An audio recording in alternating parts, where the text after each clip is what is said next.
விழிப்பாயிருந்து மன்றாடுங்கள். இயேசு கிறிஸ்துவுக்குள் பிரியமான என் சகோதர சகோதரிகளே, இந்த நிமிட நட்சத்திரக்கு இயேசுவின் நாமத்தில் நான் உங்களை அன்போடு அழைக்கிறேன். விழிப்பாயிருந்து மன்றாடுங்கள். எவற்றில் விழிப்பாயிருக்க வேண்டும்?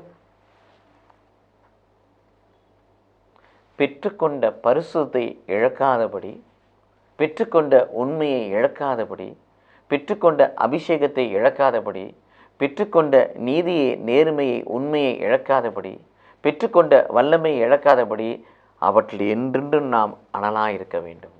விழிப்பாக இருக்கணும். கொடுக்கப்பட்டது பெருகி கொண்டே இருக்க வேண்டுமே தவிர கொடுக்கப்பட்டது குறைந்து கொண்டே இருக்கக்கூடாது. அதனால தான் விழிப்பாக இருங்கன்னு சொல்கிறார். விழிப்பாக இருப்பது மட்டுமல்ல, விழிப்பாக இருந்து செபிக்க வேண்டும், மன்றாட வேண்டும். ஒரு பக்கத்து விழிப்பாக இருக்கணும்.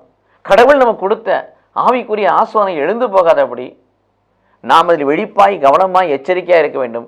இன்னொரு பக்கம் விழிப்பாய் எச்சரிக்கையாய் கவனமாக இருக்கிற நாம் தொடர்ந்து செபிக்கக்கூடிய பிள்ளைகளாய், ஆண்டவர் நோக்கி ஜெபம் செய்யக்கூடிய பிள்ளைகளாய், ஜெபத்தில் கடவுளோடு உறவாடுகிற பிள்ளைகளாய் இருக்க வேண்டும் என்று சொல்லி கடவுள் விரும்புகிறார்.